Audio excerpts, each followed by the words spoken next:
anjing cek aja. Ah, kontol euy kocoknya. Hop. Yes. Anjing. Yes. Jeng jeng jeng jeng jeng jeng jeng jeng jeng jeng jeng jeng jeng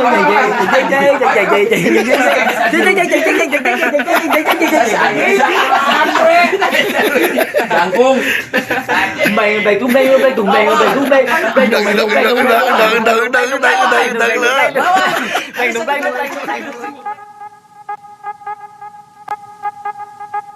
Halo balad-balad Kurawa, bertemu lagi dengan manusia Madesu di Easy Film.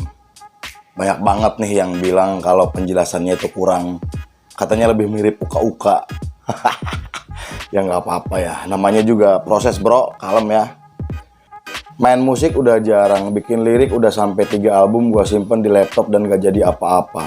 Tiap bulan bikin event udah nggak bisa, tapi jujur gua seneng banget nulis. Akhirnya dengan kegabutan yang sudah melanda, iseng nih gue bikin skrip dan bikin konten yang ala kadarnya. Mudah-mudahan bisa menghibur teman-teman, oke. Gitu aja sih. Oke lah, kembali lagi ke topik. Film kali ini menceritakan sepasang kekasih bernama Ruben dan Lulu. Mereka tergabung dalam duo band metal bernama Black Gammon. Dalam perjalanan turnya, tiba-tiba Ruben harus kehilangan pendengarannya hingga ia tak bisa lagi melanjutkan tur bersama kekasihnya. Yang penasaran dengan kelanjutan film ini? Mari kita intro dulu guys. Cepat. Alkohol mana, minuman.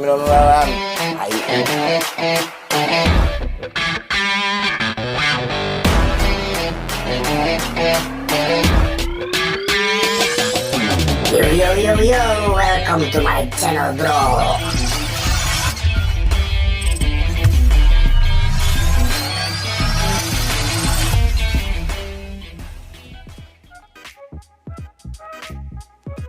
Film dibuka saat Lulu dan Ruben akan tampil. Di sini Lulu sebagai gitaris sekaligus vokalis, sementara Ruben mengisi drum.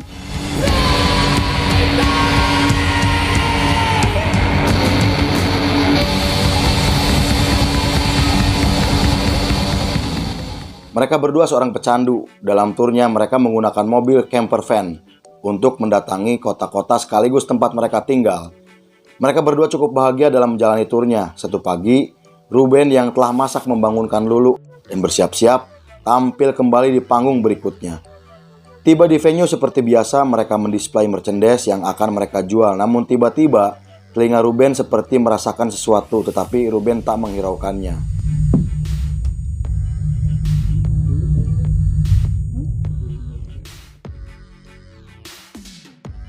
Selesai tampil, mereka kembali ke mobil CV-nya. Di sana ia mengecek telinganya karena Ruben kini tidak mendengarkan apa-apa. Ruben tak bercerita kepada Lulu, ia malah mendatangi dokter untuk memeriksa telinganya.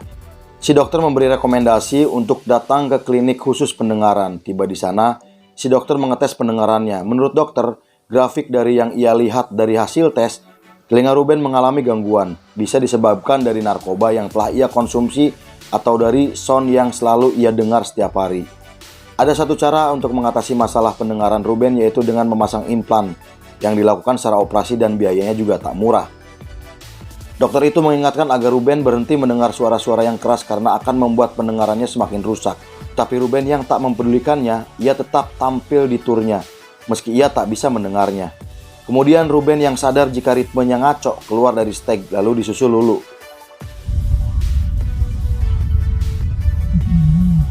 Di sana Ruben baru bercerita kepada Lulu jika saat ini ia tak bisa mendengar apa-apa. Keesokan harinya Lulu berkata jika ia harus menghentikan turnya, tetapi Ruben tetap kekeh pengen ngelanjutinnya.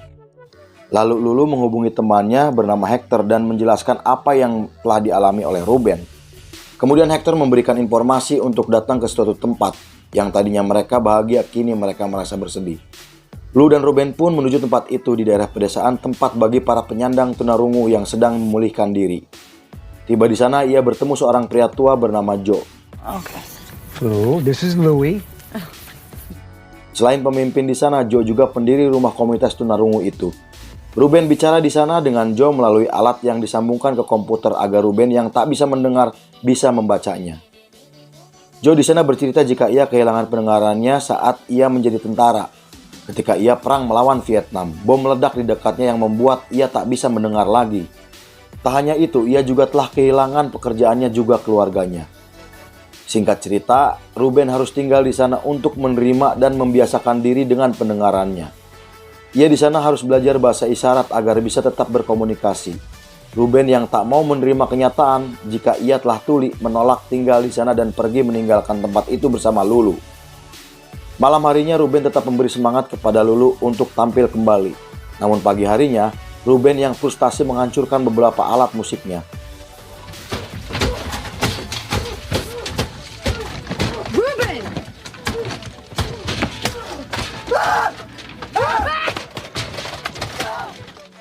Lulu meminta Ruben untuk kembali ke komunitas rumah tuli agar ia bisa lebih tenang juga dapat menerima keadaannya kini. Lulu kemudian memesan mobil untuk menjemputnya. Lulu sadar jika turnya tidak akan bisa dilanjutkan. Ia juga meminta Ruben untuk berjanji akan kembali ke tempat Joe. Asli gua di sini sedih banget. Semua kebahagiaan hilang secara tiba-tiba. Ia tak bisa mendengar, ia juga kini telah ditinggalkan wanita yang selama ini bersamanya. Edan banget, asli, sumpah.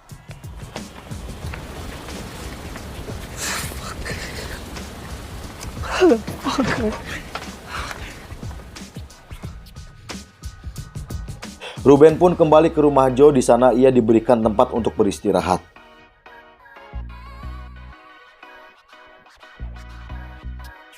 Malam harinya mereka berkumpul dan mengenalkan Ruben kepada yang lainnya. Lalu mereka makan malam bersama. Untuk berkomunikasi di sana menggunakan bahasa isyarat. Ruben yang tak paham lebih memilih untuk diam. Malam hingga pagi Ruben pun tak bisa tidur. Kemudian Joe memberikan tugas masing-masing untuk hari-harinya. Ruben mendapatkan jadwal untuk tugas belajar bahasa isyarat.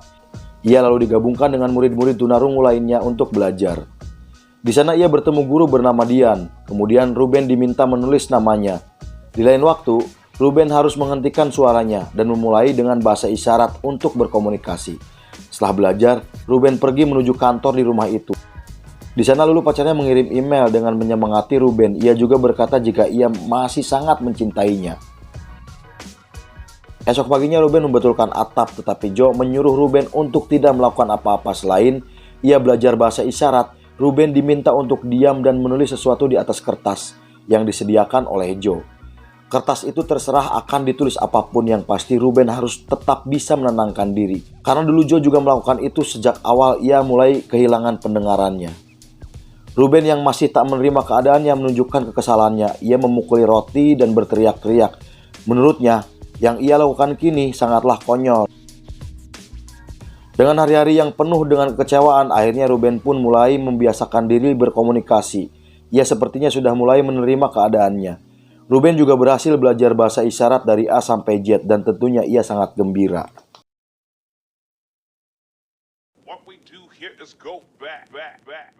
Hari berikutnya ia sudah mau menulis, juga lancar berkomunikasi, sampai semua orang sangat menyukainya. Ruben juga mengajarkan cara menggunakan stick drum pada anak-anak di sekolah itu.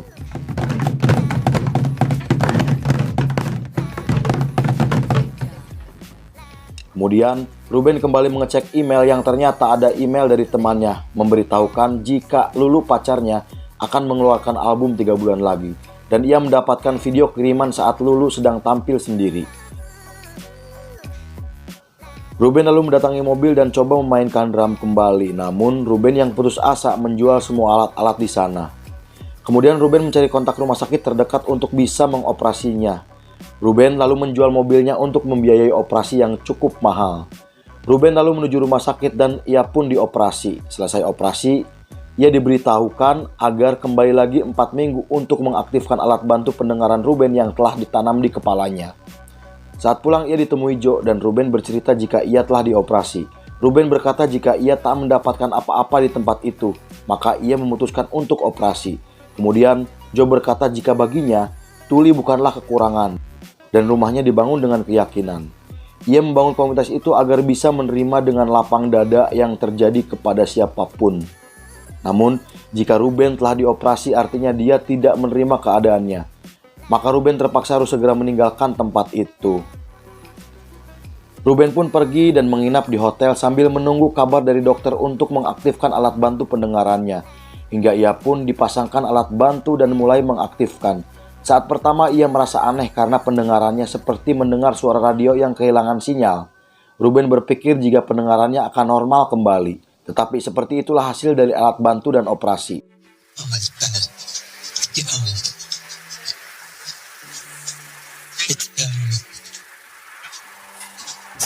Ruben di sana terlihat sangat kecewa karena tak sesuai dengan harapannya. Kemudian Ruben lalu pergi ke rumah ayah Lulu untuk bertemu Lulu. Di rumah ayahnya ternyata Lulu sedang tidak di rumah. Ia hanya berjumpa dengan ayahnya. Ayah Lulu bertanya apakah Ruben bisa mendengar. Ruben menjelaskan jika ia sudah mendengar meski tak normal. Ayah Lulu malamnya akan mengadakan pesta, jadi kemungkinan Lulu akan datang. Kemudian Ruben numpang istirahat sambil menunggu Lulu. Singkat cerita, Lulu pun datang dengan penampilan yang sangat berbeda. Mereka yang telah lama tak bertemu melepaskan kerinduannya dengan berpelukan. Sore harinya saat di pesta, melihat Lulu sedang asik dengan teman-temannya dan Ruben ikut bergabung di sana. Tetapi karena terlalu ramai, Ruben pun tak bisa mendengar dengan jelas hingga Lulu menyuruh Ruben untuk meninggalkan mereka yang sedang ngobrol. Ruben sangat merasakan perbedaan sikap Lulu kepadanya. Ia merasa jika Lulu telah sangat bahagia tanpanya. Dan Ruben merasa ia hadir di tengah-tengah kebahagiaan Lulu dan keluarganya. Selesai pesta, Ruben dan Lulu pun kembali bersama. Tetapi lagi-lagi Lulu menunjukkan sikap yang berbeda. Tak seperti biasanya saat mereka bersama. Ketika Ruben mengajak lagi untuk tur dan melanjutkan bandnya, Lulu sepertinya tak ingin kembali menjalani itu. Lulu dan Ruben pun bersedih dengan keadaannya saat ini. You saved my life too, Ruby.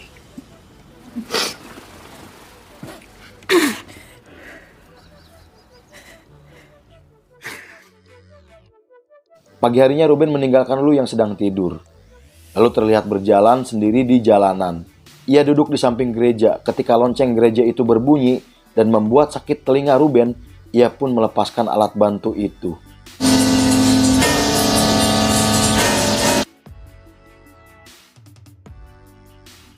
Dan film